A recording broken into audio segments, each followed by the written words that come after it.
Hello students. तो आज नए सिलेबस पर आधारित जो 2025 और 2026 में या 2025 के बाद जो उत्तराखंड अधीनस्थ चयन आयोग द्वारा परीक्षाएं करवाई जाएगी, तो उसका जो नया सिलेबस है उस सिलेबस पर आधारित जो है हमारा ये तीसरा प्रैक्टिस सेट है ना। और जैसे मैंने बताया था कि कनिष्ठ सहायक हो, पुलिस का पेपर हो, फॉरेस्ट गार्ड हो या ग्रुप सी हो, उत्तराखंड के कोई भी एग्जाम हो, हर एग्जाम के लिए रामबाण साबित होने वाला है। तो आप जो इनको अच्छे से कर लेना, जिन्होंने पिछले 2 प्रैक्टिस सेट नहीं देखे हैं वो उनको भी देख लेना अच्छे से। अगर आपने थोड़ी बहुत भी तैयारी की है और उसके साथ इन प्रैक्टिस सेट को लगा लिया तो आपका सिलेक्शन होने से कोई भी नहीं रोक सकता है, ठीक है ना। तो बाकी जो ये हर सैटरडे को हमारा एक प्रैक्टिस सेट आएगा, बिल्कुल एकदम व्याख्या के साथ सॉल्व करवाया जाएगा। तो चलो शुरू करते हैं इस प्रैक्टिस सेट को। तो इस प्रैक्टिस सेट के जो है सबसे पहले हम प्रश्न नंबर 1 देखेंगे। प्रश्न नंबर 1 में क्या दिया गया है यहाँ पे, तो क्वेश्चन को देखते हैं जरा पहले। यहाँ पे क्वेश्चन दिया गया है कि पहला क्वेश्चन है रीतिवाचक क्रिया विशेषण से संबंधित कौन सा है। तो रीतिवाचक क्रिया विशेषण से संबंधित इनमें से कौन सा है?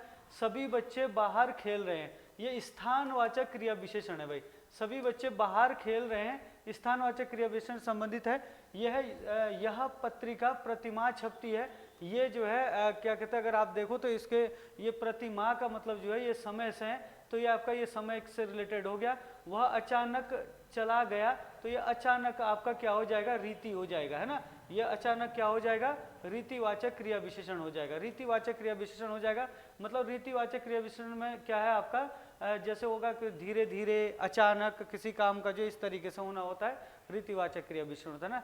तुम्हारी पुस्तकें यहाँ पर रखी हुई है, तो यहाँ भी स्थानवाचक क्रिया विशेषण हो जाएगा, ठीक है ना। तो इसका आंसर क्या हो जाएगा? तीसरा आंसर जो सही हो जाएगा, सी आंसर। अगला क्वेश्चन है उत्पत्ति के इनमें से कौन सा कथन सही है। अब देखो जरा इसमें देखो, ये बहुत देखो क्या क्वेश्चन आ रहा है। दूसरा क्वेश्चन हिंदी का क्वेश्चन है, इनमें से कौन सा कथन सही है? उत्पत्ति के आधार पर शब्दों के मुख्य रूप से 4 भेद होते हैं। देखो उत्पत्ति के आधार पर शब्दों के मुख्य रूप से 4 भेद होते हैं, लेकिन वैसे 5 भेद होते हैं। उत्पत्ति के आधार पर जो शब्दों के मुख्य रूप से जो 4 भेद या फिर 5 भेद होते हैं वो कौन से होते हैं? तत्सम शब्द, तद्भव शब्द, देशज शब्द, विदेशज शब्द और संकर शब्द। वैसे तो संकर शब्द जो है इन्हीं को मतलब 2 अलग अलग भाषाओं के शब्दों से मिलाकर बनता है, इसलिए उसको मुख्य रूप से जो है 4 ही भेद कहते हैं, 5वां इसलिए नहीं गिनते। लेकिन अगर कहीं पे बाई चांस ऐसा प्रश्न आ जाता है कि उत्पत्ति के आधार पर शब्दों के कितने भेद होता है, 4 ऑप्शन में नहीं होता, तो 5 इसका सही आंसर है। फिर दूसरा प्रश्न है, ये मतलब ये आपका सही हो गया। दूसरा है व्युत्पत्ति के आधार पर शब्दों के मुख्य रूप से 3 भेद होते हैं। व्युत्पत्ति के आधार पर शब्दों के मुख्य रूप से 3 भेद होते हैं। तो व्युत्पत्ति का मतलब होता है कि किसी चीज की रचना करना या किसी चीज को बनाना। तो आप ये भी बोल सकते हो कि बनावट के आधार पर शब्दों के कितने भेद होते हैं। तो बनावट के आधार पर शब्दों के 3 भेद होते हैं। एक होता है आपका रूढ़ शब्द, एक होता है यौगिक शब्द और एक होता है योग रूढ़ शब्द, है ना। ये 3 होते हैं, तो ये वाला भी सही है। अर्थ के आधार पर शब्दों के 2-3 भेद होते हैं, जिनमें रूढ़ शब्द, यौगिक शब्द और योग रूढ़ शब्द। ये वाला गलत है, क्योंकि अर्थ के आधार पर शब्दों के 3 भेद नहीं होते। अर्थ के आधार पर जो शब्दों के भेद होते हैं, वैसे कहीं कहीं पे 4 भी होते हैं, जैसे अनेकार्थी शब्द होते हैं, पर्यायवाची शब्द होते हैं, विलोम शब्द, है ना। ये वाले 4 भी होते हैं लिखे। लेकिन अगर देखा जाए तो मुख्य रूप से जो अर्थ के आधार पर शब्दों के भेद होते हैं वो केवल 2 होते हैं, है ना। 2 होते हैं। इसमें क्या है, एक होता है सार्थक शब्द, एक होता है सार्थक शब्द और एक होते हैं आपके निरर्थक शब्द। निरर्थक शब्द, एक सार्थक शब्द होता है, एक निरर्थक। तो ये तीसरा वाला गलत हो गया।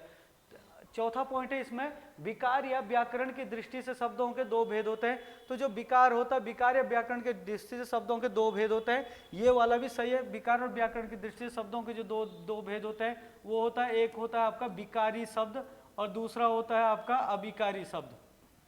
दूसरा क्या होता है? अभिकारी शब्द होता है, ठीक है ना। अब देखो ये 5वां दिया, प्रयोग के आधार पर शब्दों के 6 भेद होते हैं। प्रयोग के आधार पर शब्दों के 6 भेद नहीं होते हैं, क्योंकि प्रयोग के आधार पर जो शब्दों के भेद होते हैं वो कितने होते हैं? 8 भेद होते हैं। प्रयोग के आधार पर जो 8 भेद होते हैं वो कौन कौन से होते हैं? उसमें 4 तो होते हैं विकारी और 4 होता है अभिकारी। अगर विकारी में आप 4 देखोगे तो आपके उसमें जो क्या क्या जो विकारी में 4 होते हैं वो संज्ञा, सर्वनाम, क्रिया और विशेषण आते हैं। और जो अभिकारी में होते हैं 4, वो आपके जो है क्या होता है? क्रिया विशेषण होता है ना आपका। समुचय बोधक होता है आपका, और आपका विस्मय बोधक होता है ना। और एक होता है आपका क्या कहते हैं, जो मतलब एक दूसरे से हमारा संबंध जोर से संबंध बोधक होता है ना। तो 4 अभिकारी होते हैं, 4 विकारी होते हैं, उन्हीं को जब प्रयोग किया जाता है तो कहा जाता है प्रयोग के आधार पर शब्दों के भेद, तो 8 होता है। तो इसका मतलब आपका क्या हो गया, तीसरा और पांचवा गलत है और बाकी सभी सही है।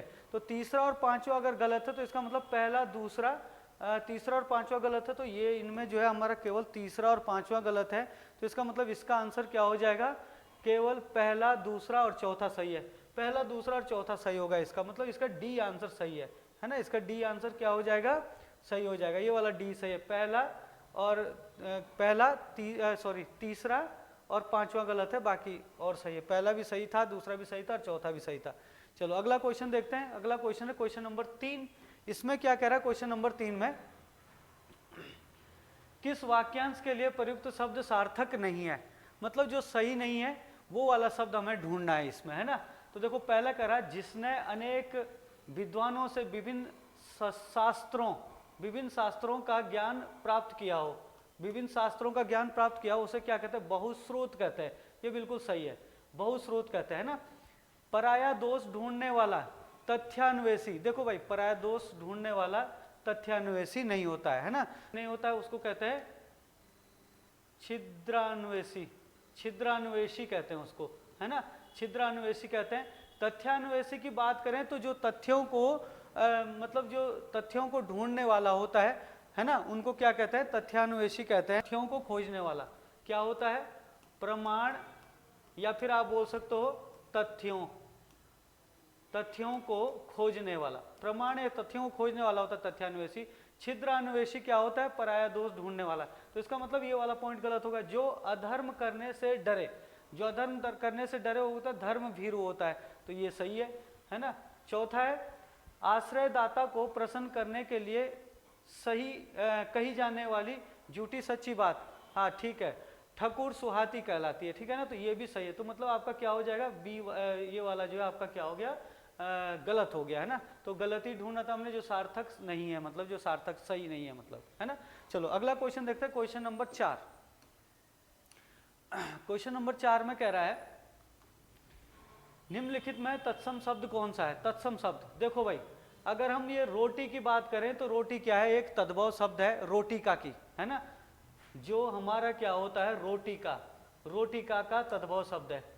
शतरंज शब्द जो है, शतरंज शब्द देखें तो शतरंज फारसी भाषा का शब्द है। और याद रखना आप लोग कि जो शतरंज होता है ना, वो वैसे तो किस भाषा का शब्द है, फारसी भाषा का शब्द है।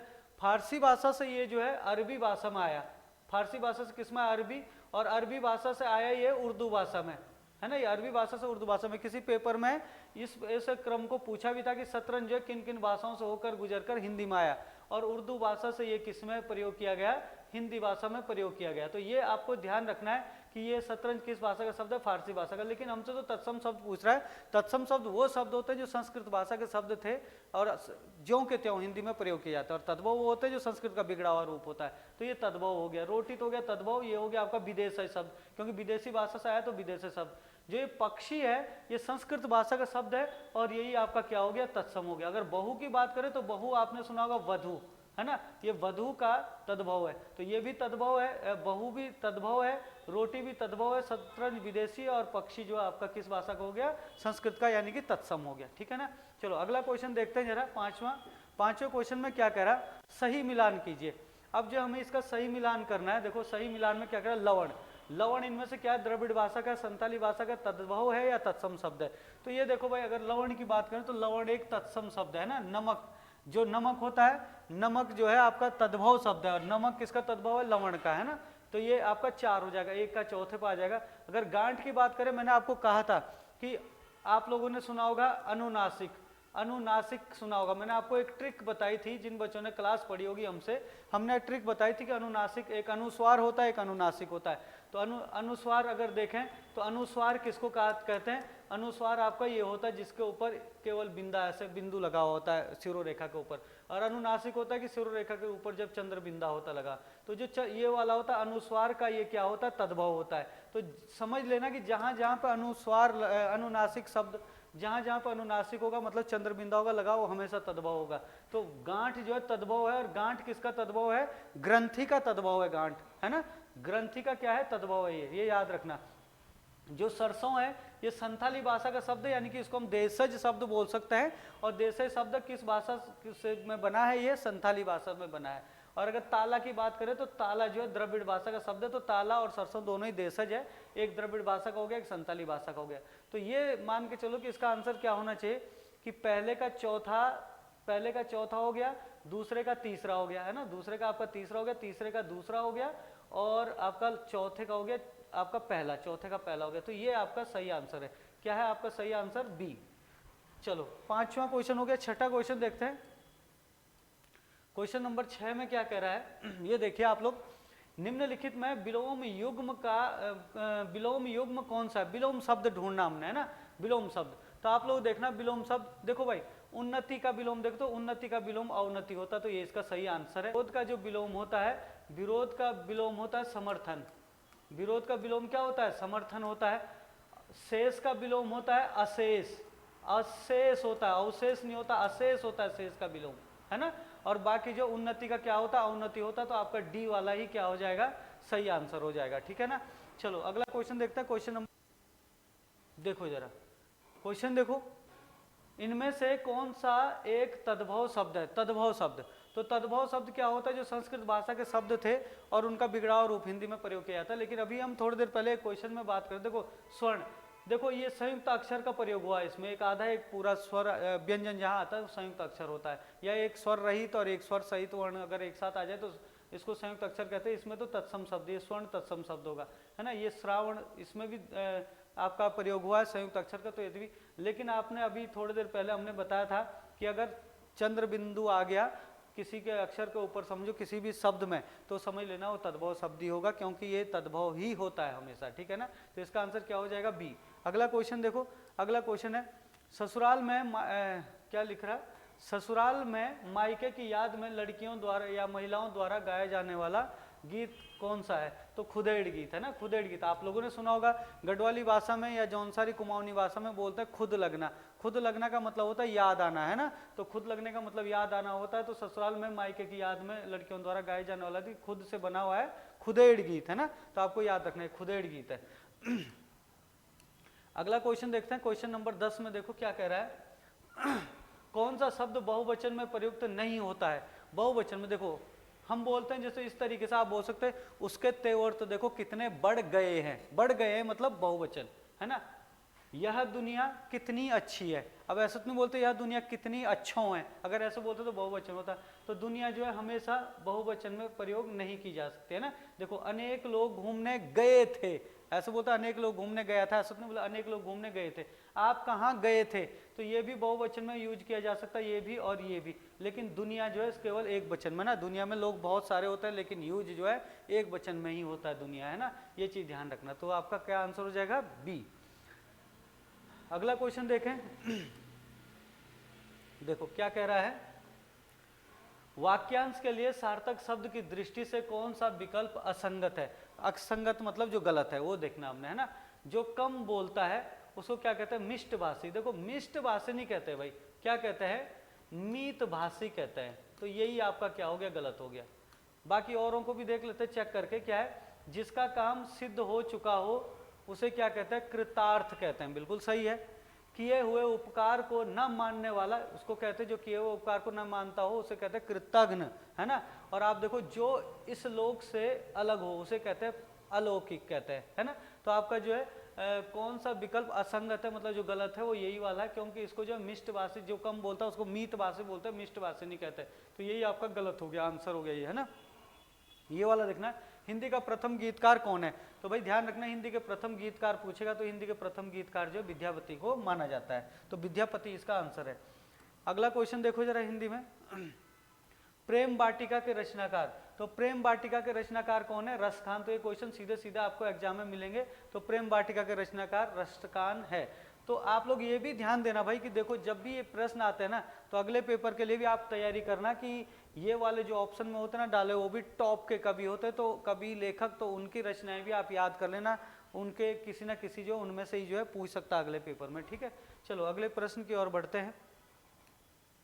पहाड़ी मुहावरा, पहाड़ी मुहावरा बांजा बनू बरखन का अर्थ होगा। पहले तो इसका शाब्दार्थ देख लो कि इसके शब्द का अर्थ क्या है। इस शब्द का अर्थ है बांजा बनु बरखन। बांजा का मतलब होता है कि ऐसे ऐसे खेत या ऐसा एरिया कि जहाँ पे मतलब कृषि नहीं होती है ना, तो बांजा वन है। तो बांजा वनु, वनु मतलब वन से बना हुआ है, और बरखन मतलब बरसना है। तो मतलब ऐसे जगह पे मतलब बरसना जहाँ पे मतलब क्या है कि कृषि नहीं होती है ना, तो उसका जो है क्या होगा मुहावरे का अर्थ, तो क्या है जहाँ जरूरत ना हो वहाँ काम करना, मतलब जहाँ जरूरत ही नहीं है वहाँ पे बरसना, मतलब जहाँ जरूरत ना हो वहाँ काम करना। इसका सही आंसर होगा सी, सही आंसर है। अगला है दिए गए शब्दों का शब्दकोश के अनुसार सही क्रम लगाइए। तो चलो इसको एक बार देख लेना भाई। देखो शब्दकोश वाले प्रश्न बहुत पूछे जाते हैं पेपर में, तो आप लोग देखो जरा। शब्दकोश के अनुसार हमने कहा था कि इसको तोड़ना आप, अगर आपको इसका संधि विच्छेद करना आ गया तो आपका कैसा ही भी आ जाए आप कभी भी गलत नहीं कर सकते। देखो अगर आप इसको देखोगे छई को कैसे तोड़ोगे, तो अक्षरों का संधि विच्छेद क्या होता है, क श हलंत अ, ऐसे इसका संधि विच्छेद होता है। लेकिन इसके साथ जो है इसके बाद आपका यो है, यो पे आप हलंत लगाओगे, और यो के बाद आपकी यो के साथ बड़ी ई की मात्रा है, तो ये बड़ी ई की मात्रा आपकी अलग हो जाएगी। इसके बाद आपको देखो छः, तो छः में आप देखोगे तो छ का संधि विच्छेद क्या होगा, क श और अ, इसका संधि विच्छेद हो जाएगा। और अगर आप देखोगे यो का, तो यो पे हलंत लगाओ तो यो पे अ की मात्रा, तो ये आपका इस तरीके से हो जाएगा। फिर आप क्रम का देखोगे तो क्रम का संधि विच्छेद करोगे तो क पे हलंत लगाओगे तो क, और फिर क्र के साथ रो आ रहा है, तो रो पे हलंत लगाओगे फिर आपका ओ आएगा रो, क्र ऐसे करके आ गया। और प्लस मो पे हलंत लगाओगे तो मो के बाद आपका क्या हो जाएगा, ओ हो जाएगा अलग, है ना। इसके बाद जो है आपका देखो कर्म का संधि विच्छेद देखो, क पे हलंत लगाओगे तो आपका ओ आ जाएगा क। फिर आपका रो यहाँ पे आएगा, क्योंकि जिसके ऊपर जो है रो की मात्रा होती लगी ऊपर वाली, तो उसके ठीक पहले आता है वो, तो यहाँ पे रो आ जाएगा, रो पे हलंत आएगा तो आधा रो है, तो इसलिए इसके साथ ओ की मात्रा नहीं आएगी। फिर आप मो पे हलंत लगाओगे तो मो के साथ आपका जो ओ का अलग हो जाएगा। इसके बाद देखो यहाँ पे कम, कम पे देखोगे तो क पे हलंत लगाओगे तो क के साथ क्या हो गया, ओ हो गया। फिर आपके पास जो है मो पे हलंत लगाओगे तो मो के साथ भी आपका ओ हो गया, पहला दूसरा तीसरा चौथा पांचवा, है ना, ये इस तरीके से आ रहा है। इसके बाद आप क्या पे देखोगे तो क्या को अगर आप देखोगे छः वाले में तो क पे हलंत लगाओ तो क आधा है, तो इस साथ ओ की मात्रा नहीं होगी। फिर सीधे यो आएगा, यो पे हलंत लगाओगे तो यो के बाद क्या होगा, आपकी आ की मात्रा है। फिर आपका सातवां क्या है, क्षत्रिय है। क्षत्रिय में अक्षर को तोड़ोगे तो अक्षर को कैसे तोड़ोगे, क पे हलंत लगाओगे फिर आपका क श और क्या हो जाएगा आपका ओ, है ना, ऐसे करके हो जाएगा, इस पे हलंत लगेगा। त्र को तोड़ोगे त प्लस रो प्लस ओ, ऐसे करके टूट जाएगा, पर लेकिन त्र पे ई की मात्रा है तो आपका ये ई हो जाएगा, बड़ी ई, है ना। और प्लस करके यो को तोड़ोगे, यो पे हलंत लगेगा तो इसका ओ हो जाएगा।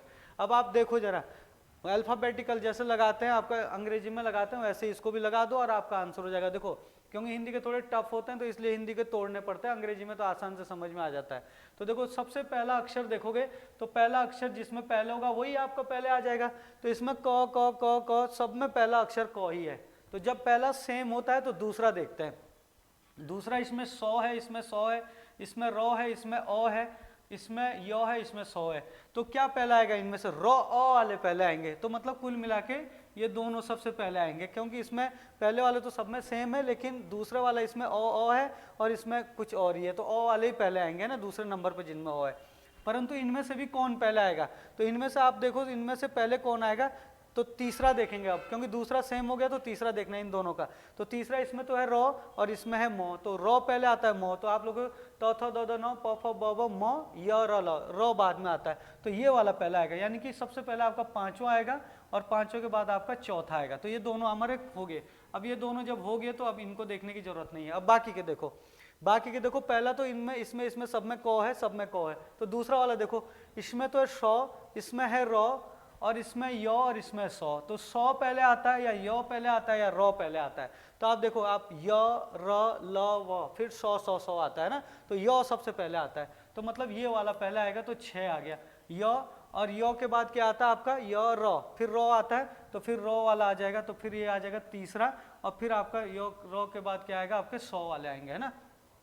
अब देखो ये भी हो गया, अब ये वाले हो गए, तो अब बचे आपके 1 2 3, ये वाले 3 बचे। अब इन तीनों को देखना है, पहले वाला सेम है तीनों में, दूसरा भी सेम है, तीसरा अगर देखोगे तो इसमें ओ है, इसमें ओ है और इसमें भी ओ है, तीसरा भी सेम है। चौथा देखोगे तो इसमें यो है दोनों में और इसमें चौथा क्या है तो है, तो तौ था दो दो नौ प प प म य र ल व, य बाद में आता है और तौ पहले आता है, तो तौ वाला आ जाएगा। तो यहाँ पे क्या हो जाएगा, 7 हो जाएगा। तो ये भी हो गया। अब बचे आपके ये दोनों, इनमें देखो पहला सेम, दूसरा सेम, तीसरा सेम, चौथा भी सेम, पांचवा देखो, पांचवा इसमें ई है, इसमें ओ है, तो ओ पहले आता है ई, तो ओ पहले आता है, तो दूसरा हो जाएगा। तो दूसरा हो जाएगा और इसका पहला हो जाएगा। तो इसका आंसर क्या होगा, 5 4 6 3, 5 4 6 3 7 2 1। तो ये लास्ट वाला डी वाला इसका बिल्कुल एकदम सही आंसर है, ठीक है ना। चलो अगला क्वेश्चन देखते हैं। अगला क्वेश्चन यहीं पे देखो क्या लिखा, उसने पेचकस के द्वारा ढक्कन खोला, उस वाक्य में प्रयुक्त के द्वारा किस कारक का परसर्ग है। परसर्ग का मतलब होता है विभक्ति। एग्जाम में प्रश्न भी आता है कि विभक्ति का कौन या किस नाम से जाना जाता है, तो परसर्ग के नाम से जाना जाता है। वैसे यहाँ पे ब्रैकेट में लिखा विभक्ति चिन्ह को परसर्ग कहते हैं। तो यहाँ पे आप लोग देखोगे तो जहाँ पे द्वारा शब्द लगता है के द्वारा, या फिर हम ये बोल सकते हैं कि किसी काम के लिए किया जो साधन का प्रयोग जहाँ पे किया जाता है वहाँ पे क्या होता है आपके पास अपादान कारक, वो क्या कहते हैं, कर्म कारक नहीं करण कारक होता है ना। तो जहाँ पे आपके पास क्या होगा, साधन होता दिया हुआ वहाँ पे, यहाँ पे देखो पेचकस के द्वारा ढक्कन खोला गया, तो जो ढक्कन खोलने के लिए हमने साधन लिया वो पेचकस लिया, तो ये क्या है आपका करण कारक होगा। बाकी जो है अगर आप विभक्ति भी देखो तो के द्वारा जो है करण कारक में विभक्ति यूज होती है, तो आपका डी इसका आंसर सही हो जाएगा। चलो अगला क्वेश्चन देखते हैं, किस विकल्प में सभी शब्द शुद्ध है। किस विकल्प में सभी शब्द शुद्ध है, देखो भाई, चरमोत्कर्ष, चरमोत्कर्ष बिल्कुल सही लिखा, हतोत्साह बिल्कुल सही लिखा है। तो वैसे तो आंसर आपका यही हो गया, परंतु इनको भी देखो कि इनको कैसे लिखा जाता है। देखो पुरस्कार, पुरस्कार नहीं होता, पुरस्कार होता है। देखो ऐसे पुरस्कार, ऐसे होता है पुरस्कार, है ना, ऐसे। बहुउद्देशीय ये भी गलत है, ऐसे होता है बहुउद्देशीय, ऐसे होता है ना, ये दोनों गलत है। अतिशयोक्ति, मंत्रिमंडल, मंत्रिमंडल तो सही है, लेकिन अतिशयोक्ति होता है, अतिशयोक्ति नहीं होता। लिखा जाता है ऐसे भी कई जगह, लेकिन शुद्ध ये वाला होता है, तो ये भी गलत हो गया। इसमें देखो बिरहणी, बिरहणी ये तो सही है बिरहणी, लेकिन सुवासिनी गलत है। सुवासिनी नहीं होता, क्या होता है, सुहासिनी। सुहासिनी का मतलब होता है कि मतलब एक जो है अच्छी सी मुस्कान, एक प्यारी सी मुस्कान, उसको कहते हैं सुहासिनी, है ना। तो ये भी ध्यान रखना कि प्यारी सी मुस्कान को क्या कहते हैं, सुहासिनी कहते हैं। चलो अगला क्वेश्चन देखते हैं, क्वेश्चन नंबर 18, अक्षा का उच्चारण स्थान क्या होगा। देखो भाई, अक्षा का उच्चारण स्थान क्या होगा, कंठ मूर्धन कंठ, दंत मूर्धन कंठ, कंठ मूर्धन्य और यहाँ पे दंत मूर्धन्य, है ना। ये देखना आप लोग कि जो अक्षा का उच्चारण स्थान होता है वो क्या होता है। जरा पहले आप लोग देखना, अक्षर का जो संधि विच्छेद होता है वो क्या होता है, क हलंत श हलंत अ, ये इसका संधि विच्छेद होता है। तो देखो भाई, जो क का उच्चारण स्थान होता है वो क्या होता है, कंठ होता है। क का उच्चारण स्थान क्या होता है, कंठ। और अगर हम स का उच्चारण स्थान देखो तो स का उच्चारण स्थान होता है मूर्धन्य, है ना। और अगर अ का उच्चारण स्थान देखो तो अ का उच्चारण स्थान भी क्या होता है, कंठ होता है। तो कंठ मूर्धन्य कंठ इसका आंसर हो जाएगा, कंठ मूर्धन्य कंठ ए इसका जो है सही आंसर हो जाएगा, है ना। ये भी बिल्कुल सही हो गया। किस शब्द में अक प्रत्यय का प्रयोग नहीं हुआ है। देखो अक प्रत्यय का प्रयोग किस में नहीं हुआ है, आप लोग ध्यान देना। निंदक में अक प्रत्यय का प्रयोग हुआ है, शिक्षक में, पाठक में। अगर हम बालक की बात करें तो बालक में जो बालक क्या है, बाल, है ना, जैसा आप लोगों ने सुना होगा बाल प्लस क से बना हुआ, तो बालक में क प्रत्यय है और बाकी जो है सब में क्या है, अक प्रत्यय है। तो बालक में अक प्रत्यय का प्रयोग नहीं हुआ, तो बी वाला इसका आंसर हो जाएगा। चलो अगला क्वेश्चन देखते हैं, क्वेश्चन नंबर 20, लास्ट क्वेश्चन है, इसके बाद जीएस के क्वेश्चन हो जाएंगे आपके। सागर के उर पर नाच नाच करती है लहरें, मधुर गाना। तो मतलब सागर के उर पर, मतलब सागर का जो वो ऊपर फन होता है उसके ऊपर जो है लहरें नाच नाच कर क्या करती है, मधुर गाना गाती है। तो क्या कभी लहरें गाना गाती है, लहरें गाना नहीं गाती, है ना, और लहरें नाचती भी नहीं है। तो क्या होता है कि यहाँ पे जहाँ पे ऐसी बात होती है कही हुई कि जहाँ पे किसी अमानवीय वस्तु में मानवीय गुणों को दर्शाया जाए। अमानवीय वस्तु क्या होता है कि जैसे मतलब अमानवीय, जो मानव मतलब इंसान नहीं है, जैसे पेड़ पौधे, इंसान हम बोलेंगे पेड़ पौधे नहा रहे हैं, तो पेड़ पौधे जो है कभी नहाते नहीं है ना। ऐसे करके जो है ये किस प्रकार का अलंकार हो जाता है, मानवीयकरण अलंकार होता है, मतलब उसमें अमानवीय चीजों में मानवीय गुणों को दर्शा दिया है, तो ये अमानवीयकरण अलंकार हो जाएगा। तो डी इसका सही आंसर हो जाएगा, अमानवीयकरण अलंकार। चलो इसके बाद जीएस वाला पार्ट शुरू करते हैं जरा। जीएस में पहले आपके जो है 60 क्वेश्चन तक जीएस के होंगे और उसके बाद जो है आपके 40 क्वेश्चन 60 से 61 से 100 तक आपके उत्तराखंड के क्वेश्चन होंगे। तो चलो देखो जरा, क्वेश्चन नंबर 21 में देखना क्या कह रहा। हाल ही में अमेरिका ने किस पक्षी को अपना राष्ट्रीय पक्षी घोषित किया है? तो अभी अभी अमेरिका ने अपना राष्ट्रीय पक्षी घोषित किया है, किसको? वाइल्ड ईगल को किया। वाइल्ड ईगल क्या होता है कि एक प्रकार का उसका जो चोंच होती है ना आगे की, वो तोते की तरह होती है ना, और थोड़ा थोड़ा सा बाज की तरह भी दिखने के लिए होता है, और बाज के जितना बड़ा नहीं होता। लेकिन ये वाइल्ड ईगल जो है अमेरिका ने क्या किया? अपना राष्ट्रीय पक्षी घोषित किया है। इंपॉर्टेंट है, एग्जाम में आ सकता है, करंट अफेयर्स में। आगे आप लोग देखना, आगे इस क्वेश्चन में क्या कर रहा है। हाल ही में चीन ने भारतीय सीमा के पास किस नदी पर बांध का निर्माण को मंजूरी दी है? तो आंसर है इसका ब्रह्मपुत्र नदी पर, है ना। वैसे चीन तिब्बत से ब्रह्मपुत्र नदी लगी है, सिंधु भी लगी है, वैसे सतलुज भी लगी है, लेकिन ब्रह्मपुत्र नदी पर जो है भारतीय सीमा के पास चीन ने क्या है? बांध बनाने की मंजूरी दी है यहाँ पे, ठीक है ना। अगला क्वेश्चन देखो, यहाँ पे देखो भाई क्या क्वेश्चन है। डॉक्टर मनमोहन सिंह 12वें प्रधान, देखो डॉक्टर मनमोहन सिंह 12वें प्रधानमंत्री बने थे और 2014 से 2 कार्यकाल इन्होंने पूरा किया। 2014 तक ये भारत के क्या रहे? प्रधानमंत्री की सेवा में रहे, ठीक है, बिल्कुल सही है। मनमोहन सिंह 1991 से 1996 तक वित्त मंत्री के पद पर है। वैसे तो 1990 में ही वो वित्त मंत्री के जैसे काम करने लगे, लेकिन पद पे 1991 में गए और 1996 तक वित्त मंत्री के पद पर है, जिन्हें जो है आर्थिक उदारीकरण के शिल्पकार माना जाता है। बिल्कुल सही है। 1991-92 में जब भारत की अर्थव्यवस्था डगमगा गई थी तो इन्होंने ही भारत की अर्थव्यवस्था को संभाला था। दूसरा भी सही है। तीसरा है, मनमोहन सिंह का जन्म पंजाब के गांव गाह में हुआ था, ये भी सही है। पंजाब में हुआ था इनका जन्म, और गाह गांव, इनका जो गांव का नाम था वो गाह था, गांव गाह था, है ना। दूसरा, चौथा क्वेश्चन, चौथा पॉइंट है इसमें, मनमोहन सिंह ने वित्तीय संकट से उबरने में भारत की मदद की। ये जो मैं अभी बात बता रहा था 91-92 में, है ना, वही है, जो भारत की अर्थव्यवस्था डगमगा गई थी, भारत की मदद की और उदारीकरण, निजीकरण और वैश्वीकरण की नीतियां लागू की, जो आज भी भारतीय अर्थव्यवस्था के आधार हैं। ये भी बिल्कुल सही है, सारे के सारे सही है, बहुत इंपॉर्टेंट है, आएगा पेपर में, क्योंकि मनमोहन सिंह की जो अभी अभी डेथ हुई है, भारत के पूर्व प्रधानमंत्री, तो इनके ऊपर जो अभी प्रश्न बनेगा भाई पेपर में, तो आप जो ध्यान रखना, सारे के सारे सही है ना। पहला, दूसरा, तीसरा, चौथा और पांचवा, पहला, दूसरा, तीसरा और चौथा सभी सही है, डी इसका सही आंसर हो जाएगा, है ना। अगला क्वेश्चन है, ऋग्वेद में कौन से मंडल से विराट पुरुष के शरीर से 4 वर्णों की उत्पत्ति का वर्णन मिलता है? देखो भाई, अगर हम देखें ऋग्वेद में 10 मंडल है, और ऋग्वेद का जो 10वां मंडल है ना, इसमें जो है विराट पुरुष के शरीर से 4 वर्णों की उत्पत्ति का वर्णन मिलता है।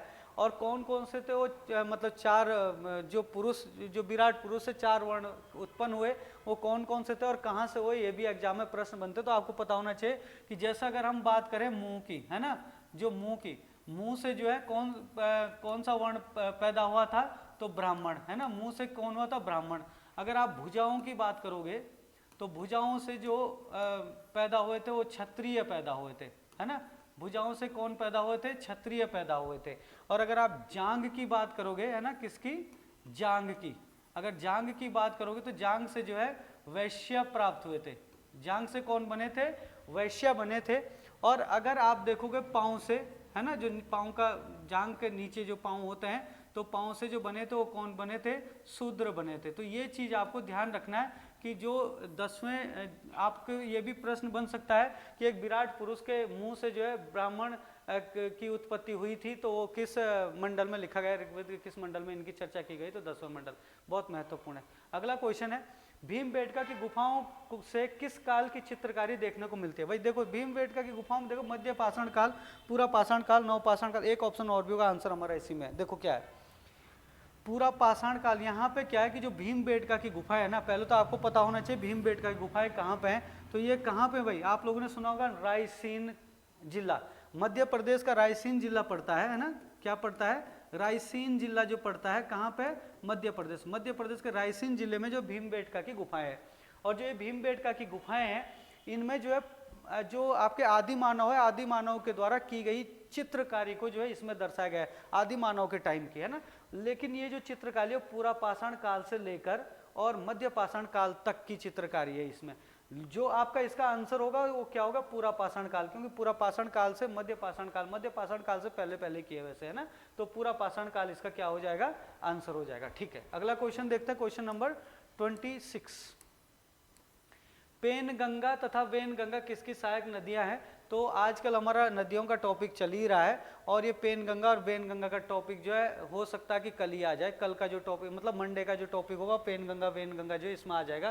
पेनगंगा जो है आपकी जो पेनगंगा है वो महाराष्ट्र राज्य में बहती है भाई। कहाँ पे बहती है? महाराष्ट्र राज्य में बहती है। और वेनगंगा की अगर बात करें तो ये दोनों नदियां जो है ये इसके पूर्व में है थोड़ी सी, है ना। तो ये जो है आपकी मध्य प्रदेश और महाराष्ट्र में बहती है। ये मध्य प्रदेश और महाराष्ट्र में बहती है और दोनों के दोनों जो है उत्तरी तट से आने वाली जो है गोदावरी की सहायक नदियां हैं। तो इसका सी आंसर सही हो जाएगा। अगला क्वेश्चन देखो जरा। हाल ही में अपने असाधारण प्रदर्शन के लिए आईसीसी पुरुष टी20 क्रिकेट ऑफ द ईयर पुरस्कार के लिए किस भारतीय क्रिकेटर को नामांकित किया गया? तो याद रखना आप लोग, अर्शदीप सिंह जो है इसका आंसर है। ये क्या कहते हैं, भारतीय टीम के तेज गेंदबाज है जिन्होंने वर्ल्ड कप में भी अपना अच्छा खासा योगदान दिया था। चलो अगला क्वेश्चन देखते हैं। क्वेश्चन नंबर 28 दादा साहेब फाल्के अंतर्राष्ट्रीय फिल्म महोत्सव 2025 के लिए विशेष भागीदार के रूप में किसे घोषित किया गया? ध्यान रखना भाई, इसका आंसर है पीएनबी, पंजाब नेशनल बैंक। अगला क्वेश्चन है नदियों के उद्घाटन स्थल के लिए सही मिलान कीजिए भाई। नदियों के उद्घाटन स्थल के लिए सही, देखो भाई जो घाघरा नदी है वे मानधाता चोटी से निकलती है। वैसे तिब्बत और नेपाल के बॉर्डर में पड़ता है, कहीं तिब्बत भी लिख देता है, तो तिब्बत या नेपाल के बॉर्डर पे मानधाता चोटी पड़ती है, तो यहाँ से घाघरा नदी निकलती है। जो गंडक नदी है, गंडक नदी जो है धौलागिरी पर्वत से निकलती है, भी तिब्बत और नेपाल के बॉर्डर पे, लेकिन नेपाल मुख्य रूप से धौलागिरी पर्वत से निकलती है। और ये गंडक नदी जो है नेपाल के केंद्रीय भाग को, नेपाल के जो भारत के उत्तर में है नेपाल, उसके केंद्रीय भाग को क्या करती है? अपवाहित करती है पूरी के पूरी, है ना। एग्जाम में प्रश्न भी आता है कि नेपाल के केंद्रीय भाग को कौन सी नदी अपवाहित करती है? तो गंडक नदी, और ये धौलागिरी पर्वत से निकलती है और भारत में आती है ना। और कोसी नदी की अगर बात करें तो कोसी नदी एवरेस्ट पर्वत से निकलती है और ये भी क्या है, भारत में आती है ना। अगर हम यहाँ बात करें तो ये घाघरा नदी जो है, आप लोगों ने सुना होगा कि उत्तराखंड में एक नदी काली नदी है जिसको नेपाल में जाके क्या कहते हैं, शारदा नदी के नाम से जाना जाता है। उसी शारदा नदी में जो है बाद में जब ये उत्तर प्रदेश में आती है तो उत्तर प्रदेश में ये घाघरा नदी जो शारदा नदी में जाकर मिलती है। और ये घाघरा के नाम से बल्कि इसमें एक कर्नाली नदी भी आके मिलती है ना, जो नेपाल से आती है। तो कर्नाली और घाघरा की धारा जो है आपकी शारदा नदी में या काली नदी में मिलती है और बाद में गंगा नदी में, ये गंगा नदी की सहायक नदी गंगा नदी में मिलती है ना।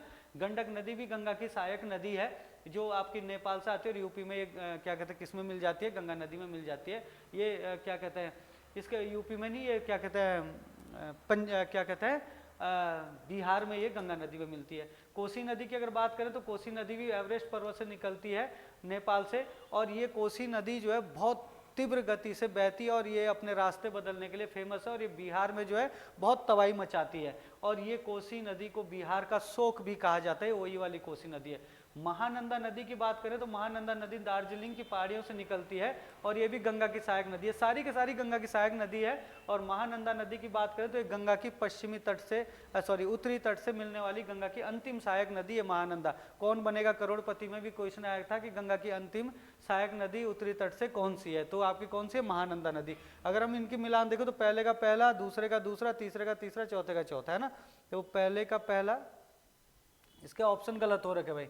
पहले का पहला आएगा, दूसरे का दूसरा आएगा, तीसरे का तीसरा आएगा और चौथे का चौथा आ जाएगा। तो फिर आप ए लगा सकते हो इसका। तो इसमें थोड़े से ऑप्शन जो है गड़बड़ हो रखे, तो इसको ठीक कर लेना आप लोग, ठीक है। चलो अगला क्वेश्चन देखो जरा।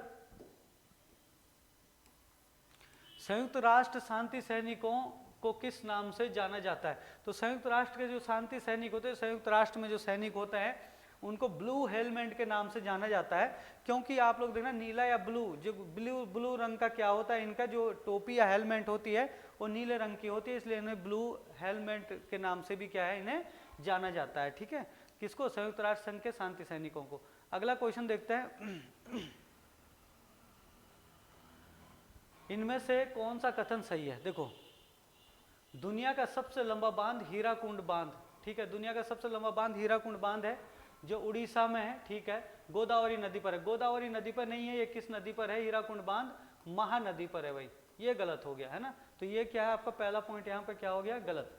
गोदावरी प्रायद्वीपीय भारत की सबसे लंबी नदी है, ये बिल्कुल सही है, गोदावरी प्रायद्वीपीय भारत की सबसे लंबी नदी है। गोदावरी की कुल लंबाई 1465 किलोमीटर है, जो नासिक में त्र्यंबक की पहाड़ियों से निकलती है, ये भी सही है। गोदावरी की जो लंबाई है वो 1465 किलोमीटर है, ये मध्य क्या कहते हैं महाराष्ट्र के नासिक से निकलती है ना, त्र्यंबक की पहाड़ियों से, है ना। और आगे देखे जरा तो ये आपका गोदावरी महाराष्ट्र, देखो पहले महाराष्ट्र में बहती है, महाराष्ट्र के बाद ये छत्तीसगढ़ में आती है, फिर तेलंगाना में, फिर आंध्र प्रदेश में, और फिर ये बंगाल की खाड़ी में गिर जाती है, तो ये भी आपका सही है। तो दूसरा तीसरा ये दूसरा होगा भाई पॉइंट है, दूसरा तीसरा और चौथा सही है, तो दूसरा तीसरा और चौथा सही है, तो आपका बी जो है सही आंसर हो जाएगा इसका, है ना। चलो अगला क्वेश्चन देखते हैं।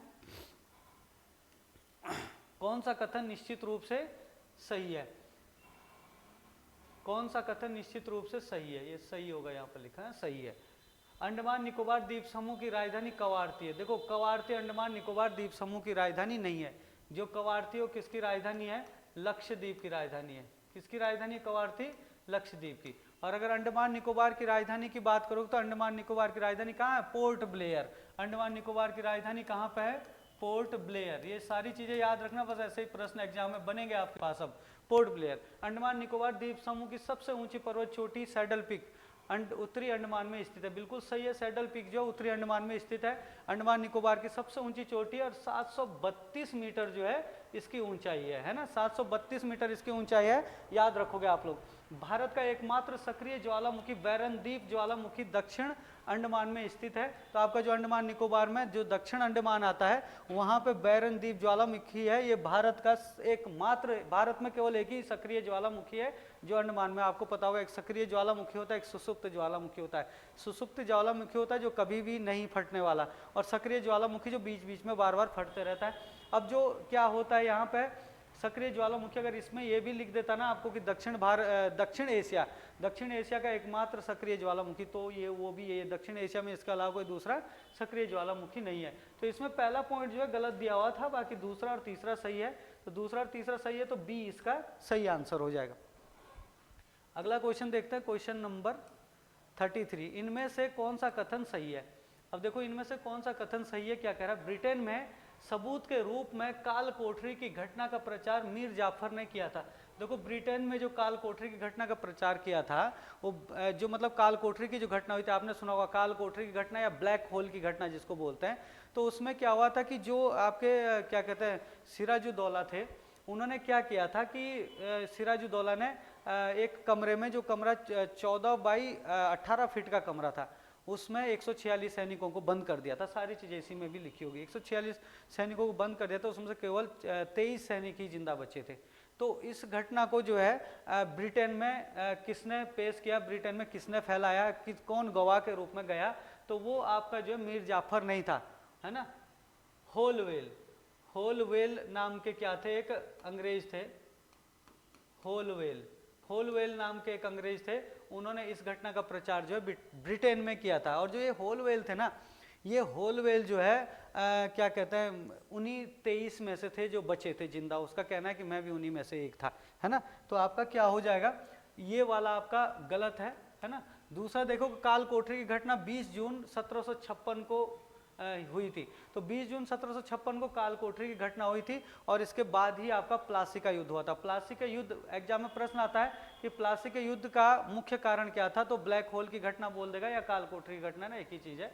तो आपका ये था, और बाकी काल कोठरी की घटना हुई कब थी, 20 जून 1756 को, फिर 1757 में प्लासी का युद्ध हुआ था। काल कोठरी की घटना के लिए सिराजुद्दौला को जिम्मेदार ठहराया जाता है, तो सिराजुद्दौला ने बंद किया था, ये भी सही है आपका। काल कोठरी की घटना के अंतर्गत लगभग 146 ब्रिटिशों को 14 बाई 18, है ना, 14 बाई 18 के कमरे में बंद कर दिया था, जिसमें केवल 23 लोग जिंदा बचे थे। 23 नहीं बचे थे इसमें, सॉरी यहाँ पे 13 लिखा है, 13 नहीं बचे थे, 23 लोग इसमें क्या है जिंदा बचे थे। तो ये वाला आपका गलत हो गया, 23 के जगह यहाँ पे जो है 13 लिख दिया। तो बाकी जो है पहला और चौथा गलत है, दूसरा और तीसरा सही है। तो दूसरा और तीसरा सही है, तो इसका बी आंसर सही हो जाएगा, है ना। तो बी आपका सही हो गया। अगला क्वेश्चन देखते हैं जरा।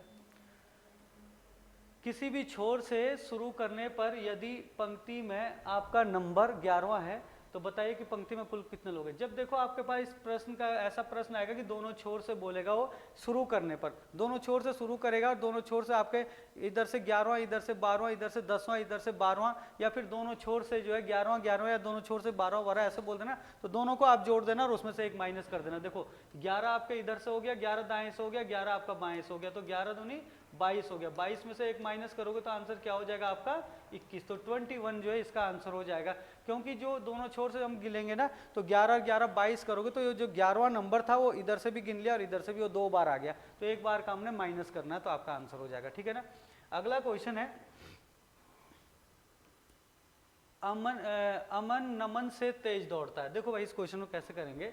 अमन कह रहा हुआ है ना, देखिए जैसे ये अमन है, अमन नमन से तेज दौड़ता है, तो अमन नमन से तेज दौड़ता तो ये हो गया आपका नमन, अमन नमन से तेज दौड़ता है। फिर कह रहा हो दीवान मोनू से तेज दौड़ता है, इसको अलग बनाओ जरा।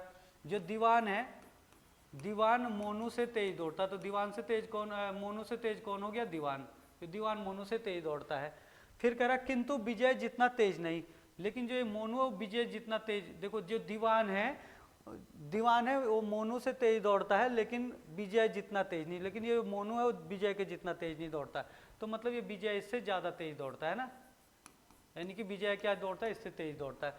सबसे तेज कौन दौड़ता है, यदि नमन विजय से तेज दौड़ता है, यदि नमन विजय से तेज दौड़ता है, नमन विजय से तेज दौड़ता है तो इससे आगे जो है नमन हो जाएगा और नमन से आगे आपका अमन हो जाएगा, तो अमन सबसे तेज दौड़ेगा, तो ये ए जो है इसका पहला ही आपका सही आंसर हो जाएगा अमन। अगला क्वेश्चन देखना, पवन सिर के सहारे उल्टा खड़ा है। पवन सिर के सहारे उल्टा खड़ा है, यदि उसका दायां हाथ पूर्व दिशा में है तो उसका मुख किस दिशा का। देखो अगर पवन सिर की ओर खड़ा है, आपको पता होता है ये ऊपर की तरफ को उत्तर दिशा होती है, ये पूर्व दिशा होती है, ये उत्तर होती है, ये पश्चिम होती है, दक्षिण दिशा। अगर वो सिर के बल खड़ा है ना, अगर उसका सिर जो है यहाँ पे है और इसकी टांग जो ऐसे करके ऊपर की तरफ को खड़ी है और वो कह रहा है कि उसका दायां हाथ पूर्व दिशा की ओर है, तो दायां हाथ अगर पूर्व दिशा का, इसका मतलब ऐसे में सोया, इसका सिर नीचे को, दायां हाथ अगर इधर को है तो उसका मुंह जो है इधर को हो जाएगा, सिर के बल खड़ा है, तो दक्षिण इसका आंसर हो जाएगा, तो बी इसका सही आंसर हो जाएगा। अगला क्वेश्चन देखते हैं, यदि ये देखो क्या कह रहा है कि यदि GEC का अर्थ है 8642, यहां पर देखना आप लोग, G कौन से नंबर पे आता है, 7 नंबर पे आता है, E कौन से नंबर पे आता है, 5 पे, C कौन से नंबर पे आता है, 3 पर, A कौन से नंबर पे आता है, 1 पे। तो वो कह रहा है 7 को 8 लिख रहा है, 5 को 6 लिख रहा है, 3 को 4 लिख रहा है और 1 को 2 लिख रहा है, एक नंबर बढ़ा के लिख रहा है सीधे। अंग्रेजी वर्णमाला लिख लो पूरी की कौन से नंबर पे क्या आता है और एक एक बढ़ा के लिख दो, और या फिर आपके पास एक फॉर्मूला आता है इजोटी करके फॉर्मूला आता है, ये 5वें नंबर पे होता है, जे 10वें नंबर पे होता है, ओ 15 नंबर पे, टी जो है आपका 20वें नंबर पे होता है और वाई जो है 25वें नंबर पे आता है। यहाँ से आगे पीछे कर सो, जैसे आपका एच है ना, तो ABCDEFGH IJ जे 10 नंबर पे, तो एच कौन सा नंबर पे होगा, 8 नंबर पे, है ना। ऐसे एफ का देखो ABCDEF, ई के बाद आता है एफ, तो ई 5 पे, तो एफ कितने पे होगा, 6 पे, है ना। फिर आपको बी को देखोगे तो बी आपका दूसरे नंबर पे होता है और डी कौन से नंबर पे होता है, चौथे नंबर पे। तो आपका क्या हो जाएगा, ए का एक एक नंबर बढ़ाओगे तो 9 और 6 का हो जाएगा 7, 2 का हो जाएगा 3 और 4 का हो जाएगा 5, तो 9 7 3 5, तो 9 7 3 5 इसका आंसर हो जाएगा, तो सी आपका आंसर है इसका। ये वाला प्रश्न देखो भाई जरा, इस क्वेश्चन में कई बार लोग जो है गलती कर देते हैं। देखो क्या कह रहा है, अक्षय का जन्म 29 फरवरी 1998 को हुआ था। देखो अक्षय का जन्म कब हुआ था, 19 फरवरी 1988 को अक्षय का जन्म हुआ था, 19 फरवरी 1988 को। तो वो कह रहा है कि 29 फरवरी कह रहा है ना। उसके बाद कह रहा है 29 फरवरी 2004 तक उसने कितने जन्मदिन मनाए। अब देखो यहाँ पे आप लोग देखना, हमने कब तक के मनाने हैं, 29 फरवरी 2004। अब लोग क्या करते हैं 1988 से यहाँ तक गिन लेंगे पूरे, ऐसे नहीं। आप लोग देखो, क्योंकि 29 फरवरी जो होती है ना, 29 फरवरी केवल लीप ईयर में आती है और लीप ईयर हमेशा जो है चौथे साल आता है। अब चौथे साल आता है तो जैसे 29 फरवरी 1988 है, तो 29 फरवरी 1988 में तो हो गया। अब 1989 में तो 29 फरवरी आएगी नहीं, क्योंकि महीना कब का होगा, 88 का, क्या कहते हैं, महीना कितने का होगा, 28 का होगा, है ना, फरवरी का महीना। 89 में भी जो फरवरी है 28 का नहीं आएगा, 28 का आएगा, 29 का आएगा ही नहीं, है ना। आपका 90 में भी फरवरी क्या है आपका 28 का ही आएगा, 29 का नहीं आएगा लास्ट, है ना। तो इस तरीके से जो है जो पहला जन्मदिन मनाएगा वो कब मनाएगा, 29 फरवरी 1992। 1992 में ही फरवरी क्या आएगा 88 का, मतलब हर 4 साल में फरवरी 29 का जाएगा, इसके बाद अलावा नहीं जाएगा। फिर आपका जो 92 के बाद 96 में आएगा, 96 के बाद जो है सीधा आपका किस में आएगा 2000 में, सन 2000 में आएगा। 2000 के बाद जो है सीधा 2004 में आएगा। तो ये देखो, तो यहाँ पे तो नहीं मनाएगा ना पहला जन्मदिन, जब आपका जन्मदिन मनाता आदमी तो 1 साल जब पूरा हो जाता तभी मनाता, पर यहाँ पे तो 1 साल पूरा होने पर 29 फरवरी नहीं आ रही, तो पहला आपका यहाँ पे मनाएगा, दूसरा यहाँ पे, तीसरा यहाँ पे, चौथा यहाँ पे, तो चौथा हो जाएगा। तो इसका आंसर क्या हो जाएगा आपका बी हो जाएगा, ठीक है ना, क्योंकि जो फरवरी का महीना वो हर साल जो है 29 का नहीं आएगा, तो 4 हो जाएगा इसका आंसर। चलो अगला क्वेश्चन है, दी गई संख्या में प्रश्न चिन्ह के स्थान पर क्या होगा। देखो भाई ये प्रश्न कैसा है, दी गई संख्या में प्रश्न चिन्ह के स्थान पर क्या होगा। हमारे पास है 2, 1, 1, 1.5, 3 और आगे क्या होगा। यहाँ पर देखना, सबसे पहले हमारे पास क्या नंबर है 2। अब 2 से हमें 1 को बनाना है, तो आप क्या करोगे, जो ये 2 था इस 2 में आप मल्टीप्लाई करोगे किसकी, इस 2 में मल्टीप्लाई करोगे आप 0.5 की, 0.5 की मल्टीप्लाई करोगे तो कितना हो जाएगा 5 दूनी 10, और एक नंबर के बाद पॉइंट आ जाएगा तो आपका क्या हो जाएगा ये 1, पॉइंट के बाद 0 की कोई वैल्यू नहीं होती है, ठीक है ना। अब 1 आ गया, अब इस 1 से आपका ये वाला 1 बन गया, 2 तो हमारा था, 2 से हमारा क्या बन गया, ये 1 बन गया।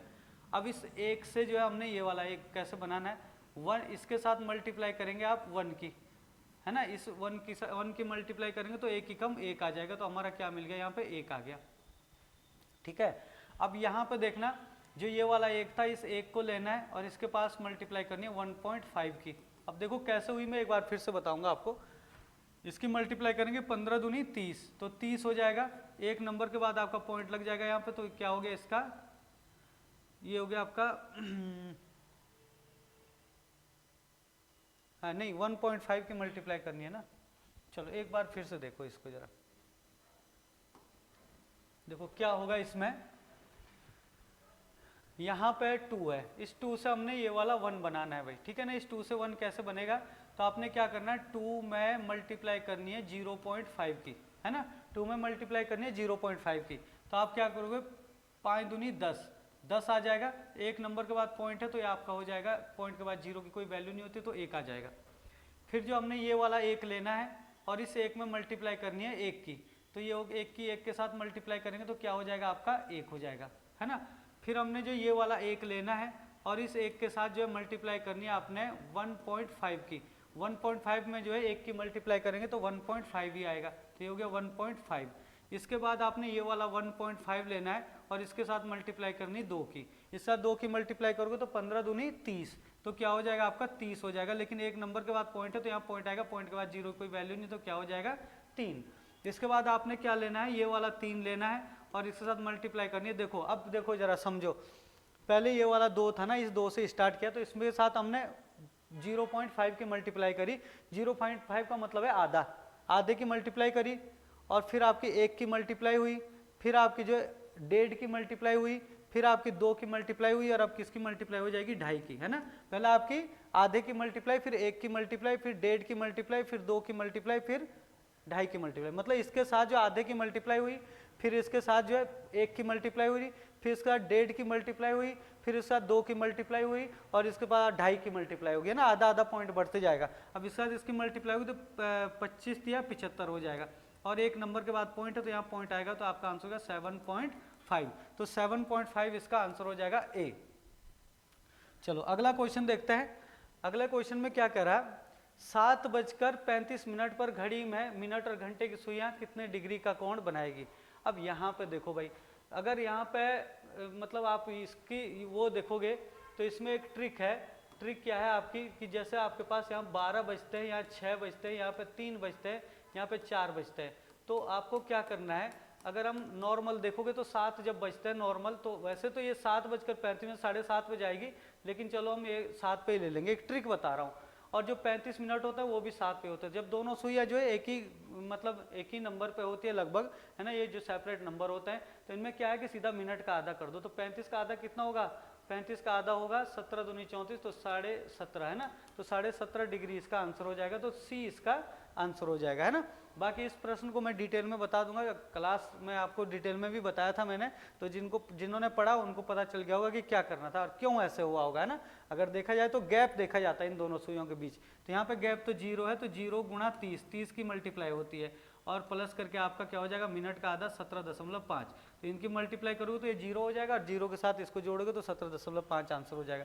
बाइनरी संख्या 11101 का मान क्या होगा, तो बाइनरी संख्या को जब हम, बाइनरी संख्या का मतलब होता है द्विआधारी संख्या, इसको अगर 10 आधारी संख्या में बदलते हैं तो कैसे बदलते हैं इसको 10 आधारी संख्या में, एक बार देख लो जरा क्या करते हैं। जैसा हमारा नंबर था 1 2 3 4 5 नंबर है, तो आपने 4 से स्टार्ट करना है, मतलब 2 की घात 4 करना है, 5 नंबर है तो 2 की घात 4 करना है और साथ इसके साथ 1 की मल्टीप्लाई, फिर यहाँ पे जो है 2 की घात 3 करनी है, तो 2 की घात 3 के साथ आपकी इस 1 की मल्टीप्लाई, फिर आपको जो है क्या करना है, इसको प्लस करना है फिर से, है ना, प्लस करना है, फिर 2 की घात पहले 4 किया फिर 3 किया, अब क्या करेंगे 2 करेंगे और इसके साथ फिर इस 1 की मल्टीप्लाई, फिर आपको क्या करना है, पहले 4 की फिर 3 की फिर 2 की घात 1 गुणा और फिर मल्टीप्लाई किसी करेंगे इस 0 की, और फिर आपका क्या हो जाएगा लास्ट में, ये देखो आप 2 की घात 0, देखो 2 की घात कैसे घटाते रहे, 2 की घात 4, 2 की घात 3, 2 की घात 2, 2 की घात 1 और 2 की घात 0 और गुणा आपका इस नंबर की मल्टीप्लाई, इस 1 की मल्टीप्लाई।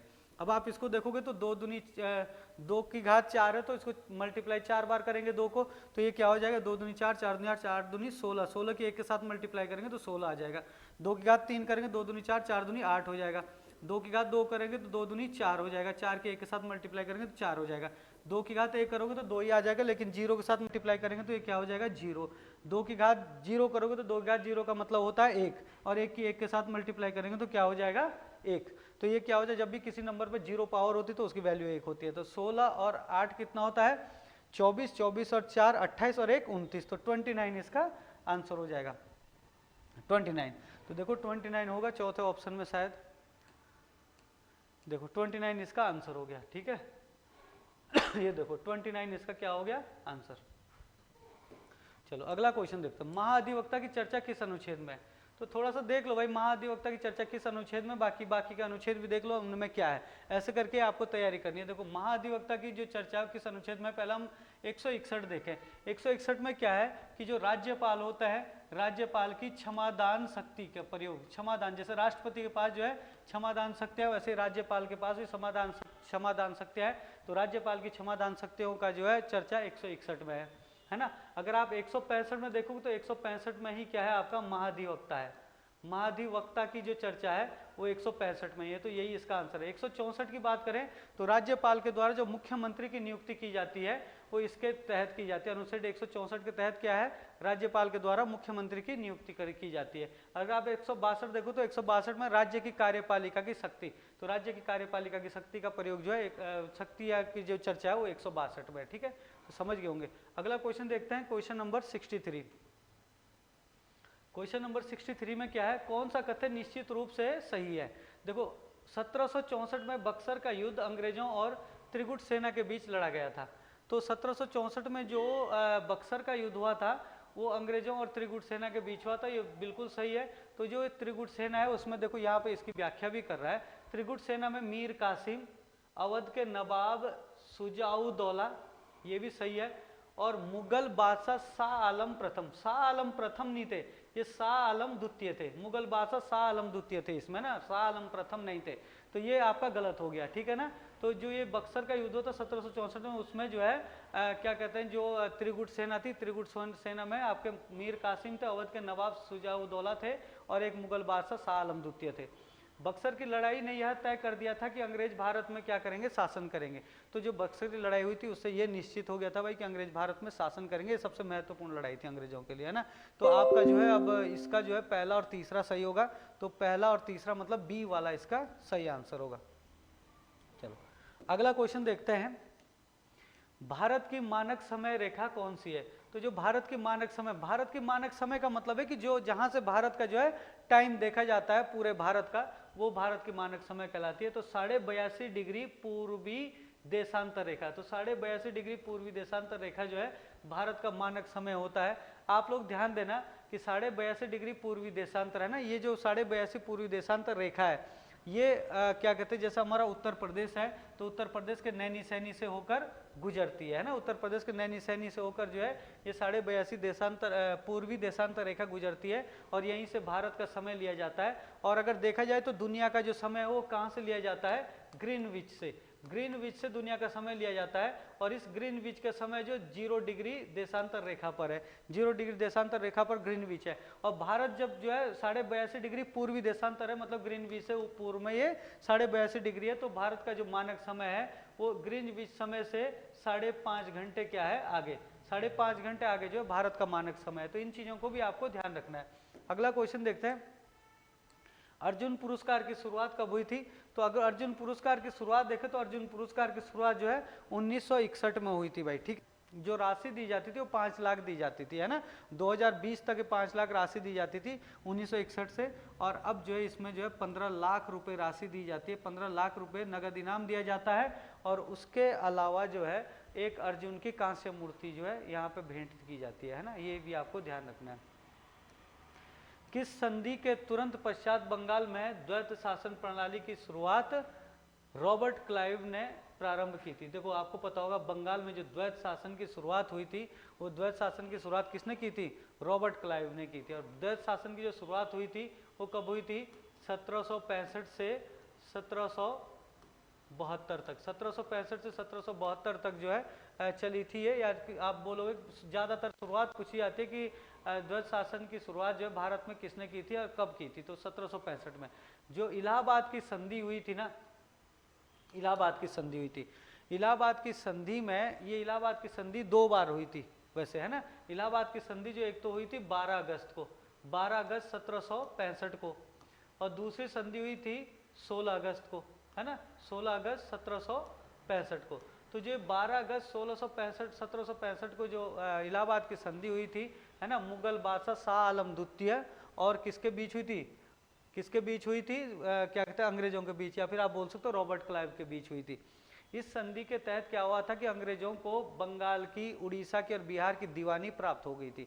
और उसी के तहत जो है इन्होंने क्या की थी, यहाँ पे द्वैत शासन की शुरुआत की थी, है ना। और इसी संधि के तहत, इलाहाबाद की संधि के तहत, ये इलाहाबाद की जो संधि हुई थी, इसी संधि के तहत जो है क्या कहते हैं, जो सिराजुद्दौला थे, अवध के जो नवाब थे, सुजाउद्दौला सॉरी, है ना, अवध के जो नवाब थे, वो अवध के नवाब के जो कड़ा और इलाहाबाद वाला क्षेत्र था वो उनसे छीन कर अंग्रेजों ने किसे दे दिया था? मुगल बादशाह शाह आलम द्वितीय को दे दिया था। ये भी आपको ध्यान रखना है। चलो अगला क्वेश्चन देखते हैं। स्वांग किस राज्य का प्रसिद्ध लोक कला नृत्य है? देखो भाई जो स्वांग है ना, वो एक तो मतलब आपको ध्यान रखना है मध्य प्रदेश, मध्य प्रदेश, दूसरा आपका राजस्थान, है ना, दूसरा आपका राजस्थान, और तीसरा हरियाणा। इन राज्यों का ये प्रसिद्ध लोक कला नृत्य है। और ये ना एक मिमिक्री टाइप का जो है लोक नृत्य है भाई, है ना। इन राज्यों में ये प्रमुख रूप से मनाया जाता है। तो अगर आप ऑप्शन के हिसाब से देखो तो ऑप्शन में यहाँ पे हरियाणा दिया हुआ, तो हरियाणा इसका आंसर हो जाएगा। अगर ये क्वेश्चन आएगा तो बहुत फेमस क्या है ये लोक नृत्य है, तो हो सकता है कि हरियाणा की जगह इन 2 को दे दो, मध्य प्रदेश और राजस्थान भी आप क्या रखोगे, ध्यान रखोगे। कौन सा कथन सही है इनमें से? तो देखो जरा अगला क्वेश्चन क्या है। 1784 ईस्वी में मैंगलोर की संधि, मैंगलोर की संधि टीपू सुल्तान और अंग्रेजों के बीच लड़ी गई थी। जो 1784 में जो मैंगलोर की संधि हुई थी वो आपका क्या हुआ था, द्वितीय आंग्ल मैसूर युद्ध को रोकने के लिए जो है अंग्रेजों और टीपू सुल्तान के बीच हुई थी, है ना। द्वितीय आंग्ल मैसूर युद्ध के बीच में ही क्या हुआ था, सिराजुद्दौला की मृत्यु हो गई थी और उसके बाद टीपू सुल्तान राजा बन गए, तो उनके साथ मैंगलोर की संधि हुई थी अंग्रेजों की। दूसरा, डिंडीगुल में आधुनिक सहस्त्रगार का निर्माण टीपू सुल्तान ने करवाया था। ये टीपू सुल्तान ने नहीं करवाया था, आधुनिक सहस्त्रगार का निर्माण डिंडीगुल में जो है हैदर अली ने किया था। जो हैदर अली टीपू सुल्तान के पिता थे। किसने करवाई थी? हैदर अली ने, हैदर अली। और अगर हम देखें तो हैदर अली ने जो है ये 1755 ईस्वी में करवा दी थी, जब ये डिंडीगुल के सेना नायक बने थे, जब राजा भी नहीं थे, है ना। उस समय देवराय का जो है शासन हुआ करता था वहाँ पे, तो उनके काल में ये डिंडीगुल के क्या बने थे, एक वो बने थे, सेना नायक बने थे। और वहाँ पे उन्होंने क्या किया था, यहाँ पे सहस्त्रगार का निर्माण किया था 1755 में। तो ये हैदर अली ने किया था, टीपू सुल्तान ने नहीं किया था। हैदर अली को सीधा साधा दैत्य भी कहा जाता है। देखो हैदर अली को नहीं कहा जाता सीधा साधा दैत्य, सीधा साधा दैत्य जो है टीपू सुल्तान को कहा जाता है ना। हैदर अली को नहीं कहा जाता, किसको कहा जाता है? टीपू सुल्तान को कहा जाता है, टीपू सुल्तान को। टीपू सुल्तान को मैंगलोर टाइगर या शेर ए मैसूर के नाम से जाना जाता है, तो ये बिल्कुल सही है। टीपू सुल्तान को मैसूर टाइगर या शेर ए मैसूर के नाम से, देखो टीपू सुल्तान को मैसूर टाइगर भी कहा जाता है, शेर ए मैसूर भी कहा जाता है, और सीधा साधा दैत्य भी किसको कहा जाता है, टीपू सुल्तान को ही कहा जाता है। बाकी ये दूसरा वाला गलत था, पहला तीसरा और चौथा, पहला आपका सही है, दूसरा वाला आपका क्या है, गलत है, और तीसरा वाला भी आपका गलत है, तो चौथा वाला सही, पहला और चौथा सही है केवल, है ना। तो इसमें क्या हो जाएगा आंसर आपका, केवल पहला और चौथा सही है, तो बी वाला आंसर आपका सही है, ये बी वाला आंसर सही है, पहला और चौथा सही है। अगला क्वेश्चन देखो, कोई विधेयक धन विधेयक है या नहीं, इसका फैसला कौन करता है। तो कोई विधेयक धन विधेयक है या नहीं, इसका फैसला कौन करता है, लोकसभा का अध्यक्ष करता है। ध्यान रखना कि धन विधेयक की चर्चा जो है 109 में और 110 में, 110 में क्या है, धन विधेयक की परिभाषा है, और 109 में धन विधेयक को जो है क्या किया गया है, उसके जो प्रक्रिया है उसको बताया गया है ना। 109 में धन विधेयक की प्रक्रिया और 110 में धन विधेयक की क्या है, परिभाषा है, जिसको लोकसभा का अध्यक्ष क्या करता है, ये तय करता है कोई विधेयक धन विधेयक है या नहीं। अगला क्वेश्चन है, अंग्रेजों और मैसूर राज्य के बीच हुई संधियों का सही मिलान कीजिए। अंग्रेजों और मैसूर राज्य के बीच हुई संधियों का सही मिलान कीजिए। देखो मद्रास की संधि जो हुई थी वो 4 अप्रैल 1769 में हुई थी, और किसके बीच में हुई थी, हैदर अली और अंग्रेजों के बीच में हुई थी भाई। मैंगलोर की संधि 11 मार्च 1784 को हुई थी, और ये किसके, देखो पहली जो मद्रास की संधि हुई थी प्रथम आंग्ल मैसूर युद्ध को रोकने के लिए हुई थी। प्रथम आंग्ल मैसूर युद्ध 1767 से 1769 तक चला था। दूसरी संधि मैंगलोर की संधि हुई थी जो आपका द्वितीय आंग्ल मैसूर युद्ध को रोकने के लिए हुई थी, है ना, द्वितीय आंग्ल मैसूर युद्ध को रोकने के लिए हुई थी। द्वितीय आंग्ल मैसूर युद्ध 1782 से 1784 तक हुआ था। तृतीय जो आपकी श्रीरंगापट्टनम की संधि हुई थी ये 18 मार्च 1792 में हुई थी, और इस संधि के तहत टीपू सुल्तान ने जो है, टीपू सुल्तान और अंग्रेजों के बीच हुई थी। इस संधि के तहत जो टीपू सुल्तान ने अपना आधा राज्य खो दिया था, और इनके तहत जो कई राज्य जो है मराठों के, अंग्रेजों ने जो है मराठों को सौंपे, और कुछ जो हैदराबाद के निजाम को सौंपे थे। तो इसका जो आंसर होगा पहले का क्या हो जाएगा, दूसरा, और दूसरे का हो जाएगा दूसरे का हो जाएगा पहला। तो ये वाला सही होगा, कौन सा हो जाएगा, ये वाला सही होगा, है ना, आपका पहले का दूसरा और दूसरे का पहला। थोड़ा हिल गया है तो इसको देख लेना, है ना, पहले का दूसरा, दूसरे का पहला और तीसरे का तीसरा, ये सही है। चलो अगला क्वेश्चन देखते हैं। क्वेश्चन क्या है, राष्ट्रीय मतदाता दिवस प्रत्येक वर्ष किस दिन मनाया जाता है। तो जो राष्ट्रीय मतदाता दिवस है वो प्रत्येक वर्ष किस दिन मनाया जाता है, तो 25 जनवरी को मनाया जाता है। और इसमें यह भी ध्यान रखना कि इसको जो है 25 जनवरी 2011 से जो है स्टार्ट किया था। 25 जनवरी 2011 को इसकी शुरुआत हुई थी, तो याद रखना ये भी प्रश्न बन सकता है। तो 25 जनवरी से इसकी शुरुआत, 25 जनवरी को मतदाता दिवस मनाया जाता है, और 2011 से इसकी शुरुआत हुई थी 25 जनवरी 2011 से। अगला क्वेश्चन देखना, निम्न में से किसने भारत की संविधान सभा को भारत के सूक्ष्म चित्र की संज्ञा दी।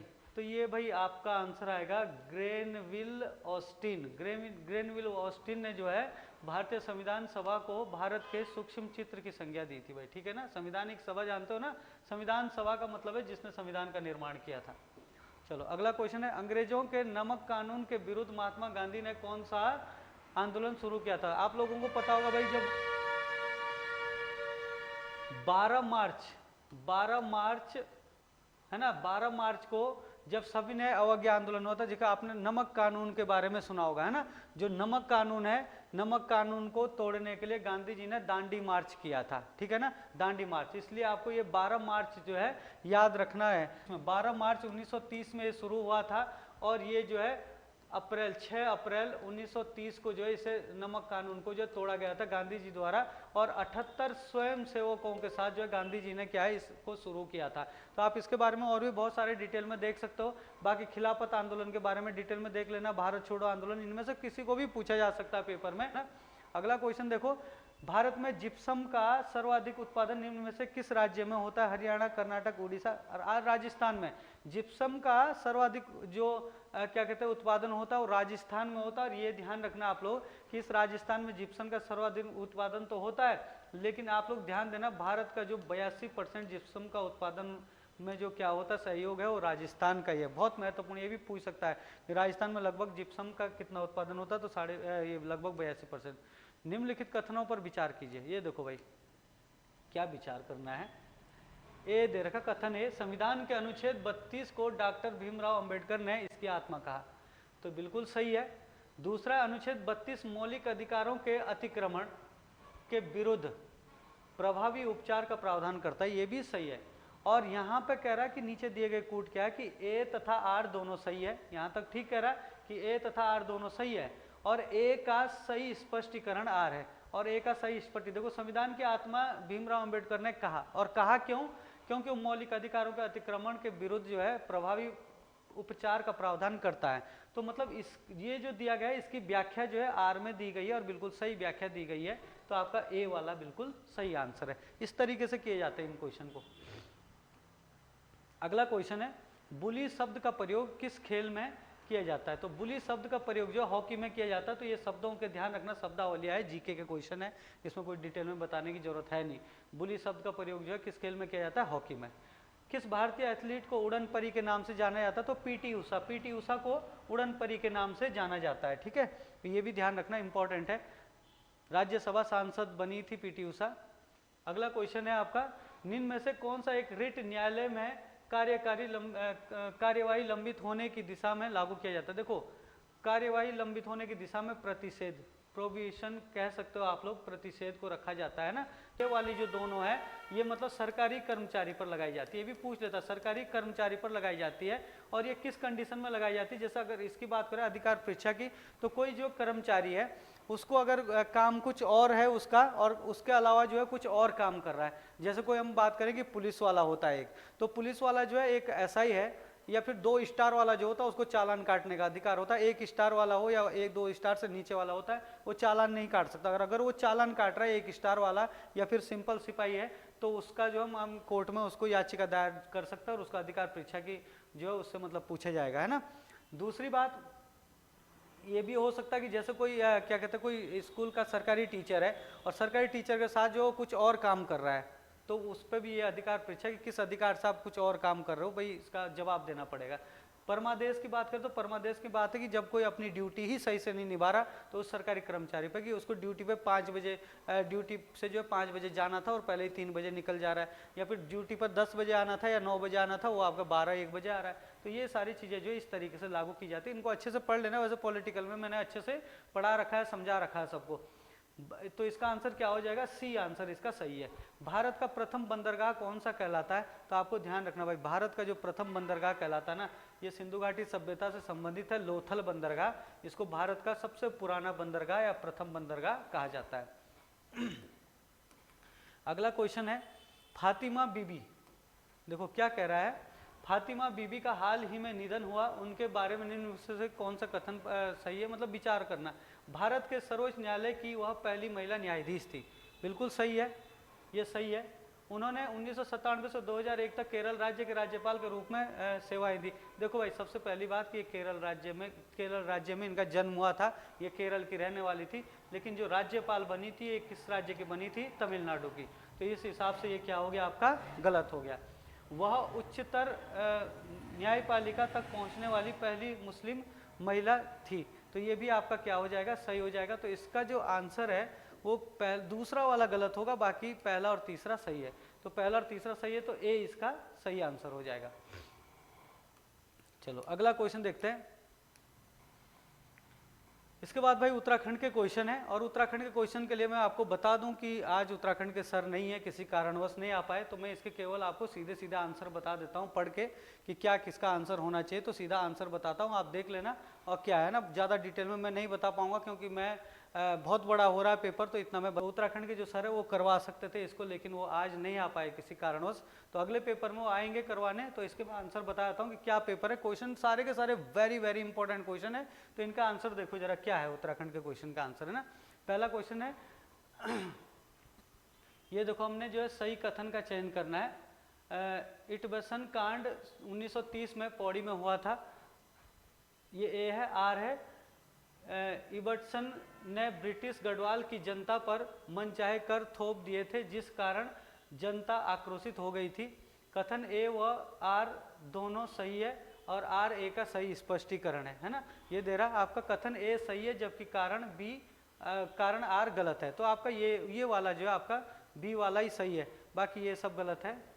अगला क्वेश्चन देखना, इसका बी आंसर हो जाएगा भाई, ठीक है। इसका 61 का हो जाएगा बी।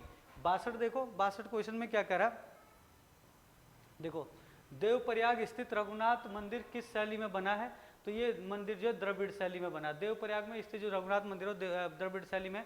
टिहरी में स्थित माता सती का कौन सा शक्तिपीठ है जहाँ अखंड ज्योति प्रज्वलित होती है? तो इसका आंसर ए है, तो ये 63 का आंसर हो जाएगा ए, चंद्रबदनी देवी शक्तिपीठ है ना। अगला क्वेश्चन है, टिहरी नगर कब टिहरी बांध में जलमग्न हो गया था? तो इसका ध्यान रखना, इसका भी 29 अक्टूबर 2005 है ना। टिहरी नगर कब टिहरी बांध में जलमग्न हो गया था? तो 29 अक्टूबर 2005 इसका आंसर है। कुमाऊं कमिश्नर एक्टन निम्न में से किस घटना में पत्थर लगने से घायल हो गए थे? तो ये क्वेश्चन आपका क्या है, इनमें से कोई नहीं इसका आंसर है, इनमें से कोई नहीं। अगला क्वेश्चन है क्वेश्चन नंबर 66। क्वेश्चन नंबर 66 में कह रहा है इनमें से कौन पॉलीथीन बाबा के नाम से प्रसिद्ध है? पॉलीथीन बाबा के नाम से कौन प्रसिद्ध है? तो प्रभात कुमार उप्रेती। अगला क्वेश्चन, राज्य में किस जिले का नाम किसी क्रांतिकारी के नाम पर पड़ा है? तो उधम सिंह नगर। उधम सिंह नगर जो है उधम सिंह के नाम पर पड़ा है, तो उधम सिंह नगर जो है क्रांतिकारी के नाम पर पड़ा हुआ नाम है। अगला क्वेश्चन देखना, पलेठी के सूर्य मंदिर में स्थित शिलापट में किन राजाओं का नाम मिलता है? तो जो पलेठी का सूर्य मंदिर उनमें किन राजाओं का नाम मिलता है? तो इसमें जो है एक तो मिलता है आपका कल्याण वर्मन का और दूसरा मिलता है आदि वर्मन का है ना। तो यानी दूसरा और तीसरा सही होगा और चौथा पांचवा और पहला गलत है, तो दूसरा और तीसरा सही है, इसका दूसरा और तीसरा आंसर हो जाएगा। अगला क्वेश्चन है क्वेश्चन नंबर 69। 69 में कह रहा है कि सही विकल्प का चयन कीजिए। वीर चंद्र सिंह भंडारी को गढ़वाली की उपाधि जवाहरलाल नेहरू ने दी थी। गढ़वाली सैनिक के साहस को देखते हुए पूरे भारत में गढ़वाली दिवस मनाने की सिफारिश महात्मा गांधी ने की थी। 2/18 है ना, 2/18 गढ़वाल राइफल 1930 में असहयोग आंदोलन के दमन करने हेतु किस्सा खानी में तैनात की गई थी। अफगानिस्तान है ना, क्या लिखा, अफगानिस्तान होगा। तो ये सभी असत्य है भाई, एक भी सही नहीं है इसमें से, सब गलत है, ठीक है। अगला क्वेश्चन देखो क्वेश्चन नंबर 70। क्वेश्चन नंबर 70 में क्या कह रहा है, उत्तराखंड में कुली बेगार नामक प्रथा नामक पुस्तक के लेखक कौन है? उत्तराखंड में कुली बेगार प्रथा के ऊपर जो पुस्तक लिखी गई है उसके लेखक कौन है? तो शेखर पाठक। तो शेखर पाठक जो है इसका आंसर है। अगला क्वेश्चन देखो जरा 71। टिहरी परियोजना का 1000 मेगावाट में कब प्रथम चरण चालू किया गया था? कब किया गया था? तो 2006 में है ना, 2006 में इसको चालू किया गया था। अब देखो आपका अगला क्वेश्चन है, कुमाऊं में केदारनाथ व बद्रीनाथ मंदिर स्थित है। तो द्वाराहाट है ना, जो क्या लिख रहा है यहाँ पे, कुमाऊं में केदारनाथ व बद्रीनाथ मंदिर स्थित है। तो द्वाराहाट में जो केदारनाथ और बद्रीनाथ मंदिर के नाम से मंदिर स्थित है। अगला क्वेश्चन है 73 में कह रहा है राज्य में हरचंद व बालचंद नामक ठंडे कुंड स्थित है। तो ये है आपका पिथौरागढ़ में है ना, हरचंद और बालचंद नामक ठंडे कुंड स्थित है, तो पिथौरागढ़ में है। उत्तराखंड की महिलाओं के लिए यह संदेश किसका था कि रोवो मत आगे बढ़ो, रो मत आगे बढ़ो है ना, ये रोवो नहीं होगा, रो मत आगे बढ़ो है ना। तो किसका था ये मत? तो इसका जो आंसर है वो डी आंसर होगा। डी आंसर है तुलसी देवी का है ना। किसका मत था ये? तो तुलसी देवी का मत था, रो मत और आगे बढ़ो, तो ये तुलसी देवी का मत था। शिवालिक शब्द शिव और अलख शब्द से बना है जिसका अर्थ है शिव की भौहें है ना। क्या होगा इसका अर्थ? शिव की भौहें। राज्य में यानी कि उत्तराखंड में मलारी टसर एरी और मूंगा क्या है? तो ये आपके रेशम के प्रकार है ना। ये रेशम के प्रकार उत्तराखंड में जो है, ये एक तो है आपका मलवरी, एक है टसर और एक है एरी और एक है मूंगा। ये किसकी जो है, किसकी जो प्रजातियां हैं या क्या है? ये रेशम के एक प्रकार है, ठीक है ना, रेशम की प्रजातियां है। चलो अगला क्वेश्चन देखते हैं, क्वेश्चन नंबर 77। माँ धारी देवी के मुख्य भाग की पूजा कलियारसौड़ में होती है, यानी कि श्रीनगर का कलियारसौड़ है वहाँ पे होती है, जबकि निचले भाग की पूजा होती है। निचले भाग की पूजा कहाँ पे होती है? तो ये आपको याद रखना, इस निचले भाग की पूजा होती है माँ पैठाणा, यानी कि काली मठ में पड़ता है माँ पैठाणा, ठीक है ना। अगला क्वेश्चन क्या है आपके पास? अगला क्वेश्चन दे रहा है 78 में, असत्य विकल्प का चयन कीजिए। जो गलत विकल्प है वो चुनना हमने है ना। उड़द की दाल से बना विशेष प्रकार का व्यंजन चैसवाणी व्यंजन चेस्वाणी है ना, चेस्वाणी लिख रहा हो आपका, व्यंजन कौन सा है, चेस्वाणी, तो सही है ये। गेहूं के आटे, गुड़ आदि से बना हुआ गुलाब जामुन के आकार का मीठा व्यंजन कौन है, भूरा, ये गलत है ना, ये गलत है आपका। और यह है सोयाबीन से बनी विशेष दाल भरदवाणी है, तो आपका ये भी सही है ना। गहत की दाल से बना विशेष व्यंजन गथवाणी, ये भी सही है ना, तो ये वाला गलत था आपका, बी वाला गलत था। अगला क्वेश्चन है 79 में क्या कह रहा है, संदीप थारू समाज क्या है, संदीप थारू समाज की सरिता नाम की लड़की से अपना विवाह सुनिश्चित कर रहा है, तो बताइए कि विवाह तय करने पर थारू समाज के रीति रिवाज के अनुसार कौन सी रस्म संपन्न होगी। तो ये भाई एक रस्म के ऊपर क्वेश्चन बना है। संदीप थारू समाज, अगर बाई चांस कोई व्यक्ति है और वो थारू समाज के किसी लड़की से क्या करता है, अपना विवाह करता है ना, विवाह सुनिश्चित करता है, तो बताइए कि विवाह तय करने पर थारू समाज के रीति रिवाज के अनुसार कौन सा रस्म जो है संपन्न होगी। तो क्या है, अपना पराया, बात पट्टी, पक्की पौड़ी, पक्की पौड़ी जो है इसका आंसर होगा, तो पक्की पौड़ी इसका आंसर हो जाएगा।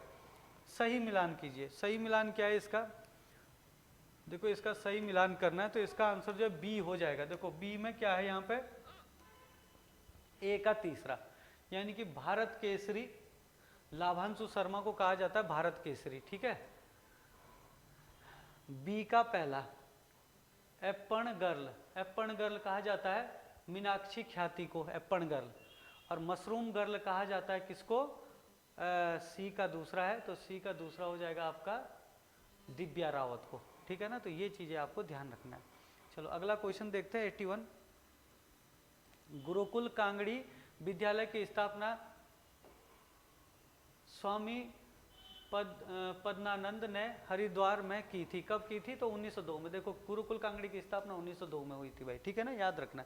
सारे के सारे इंपॉर्टेंट, तो मैं ज़्यादा डिटेल में नहीं बता पा रहा हूँ उत्तराखंड, क्योंकि थकान भी लग गई है, और उत्तराखंड के सर ही आपको डिटेल में बता लेते तो उनको टाइम भी मिल जाता, लेकिन अगले हफ्ते करेंगे वो, है ना। राज्य में आपातकालीन चिकित्सा सेवा योजना 2008 कब शुरू हुई थी, तो ये याद रखना 2008 में। 2008 में जो है 108 सेवा जो है शुरू हुई थी। जो 108 सेवा क्या होती है, आपातकाल से संबंधित होती है। जैसे किसी का अचानक जो है क्या कहते हैं, कोई सीरियस हो जाए, है ना, इमरजेंसी हो जाए, तो एक जो बस आती है 108 वाली, जो बैन आती है, उसकी शुरुआत 2008 में हुई थी, है ना। राज्य का कितना प्रतिशत भाग पर्वतीय है, तो राज्य का जो है लगभग 86% भाग क्या है, पर्वतीय है। अगर एग्जैक्ट देखो तो 86.07%, आप 86 भी याद रख सकते हो, तो एग्जैक्ट जो है 86.07% है, ठीक है। पर्वतीय क्षेत्र पर उत्तराखंड का पर्वतीय क्षेत्र है जो है ना। आपको पता होगा उत्तराखंड का अधिकतर मैदानी क्षेत्र जो है केवल पौड़ी गढ़वाल और कुमाऊं आता है, जो मैदानी क्षेत्र है वो आपका हरिद्वार और उधम सिंह नगर ही आता है ना।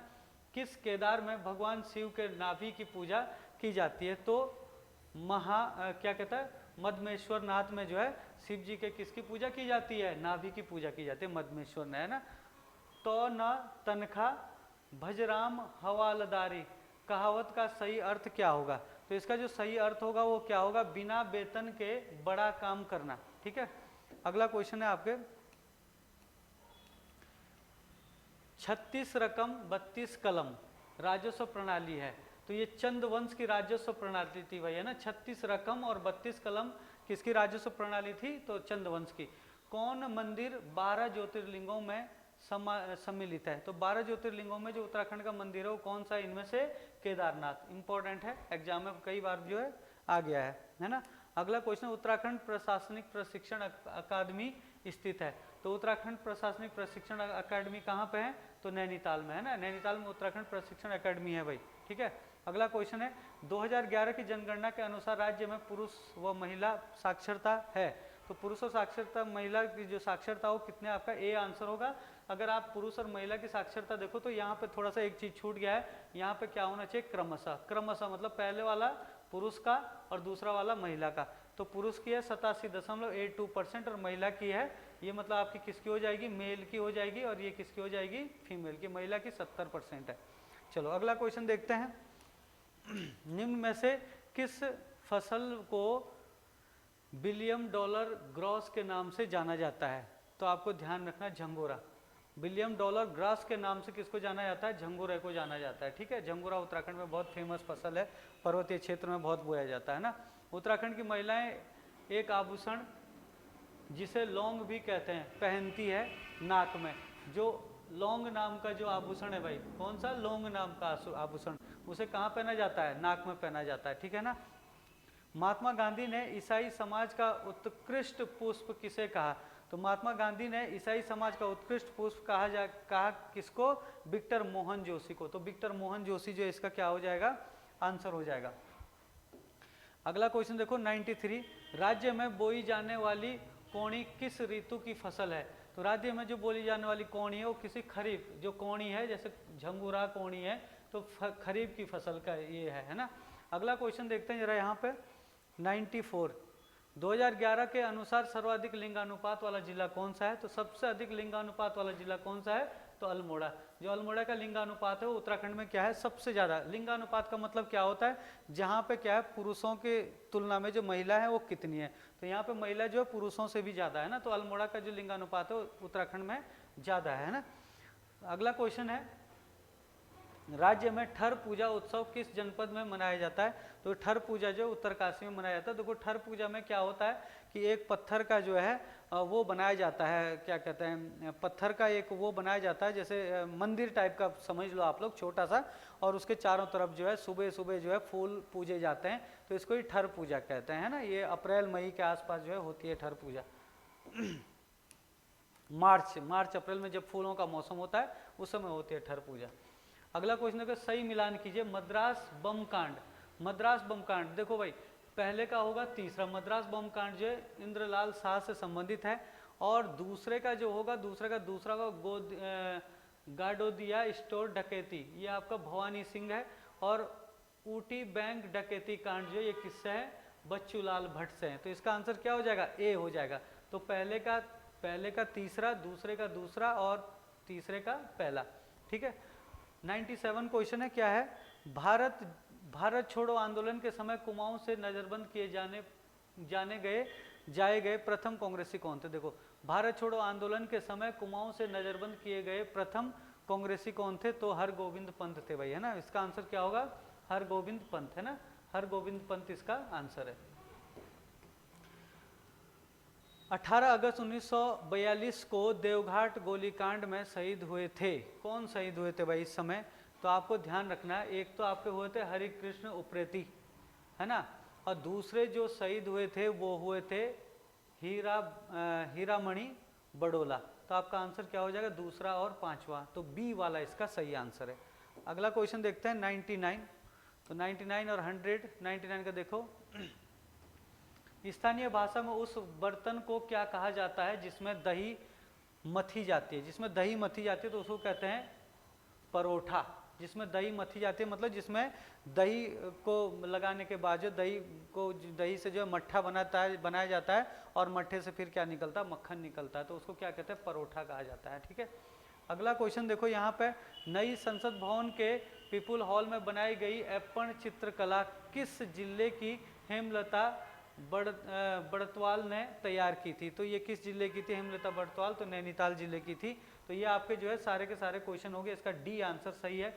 और आप लोग जो है इसको अच्छे से देख लेना, उत्तराखंड के भी बहुत अच्छे क्वेश्चन है और जीएस के भी बहुत अच्छे क्वेश्चन है, तो आप सारे के सारे लगा लेना। और इसके बाद अगले हफ्ते जो उत्तराखंड के सर भी आएंगे जो अगले पेपर लगाने, तो अगले पेपर को भी देखना, पीछे के जो छोटे हैं वो भी देख लेना, तो आपका सिलेक्शन निश्चित है। तो आज के लिए इतना ही देखते हैं।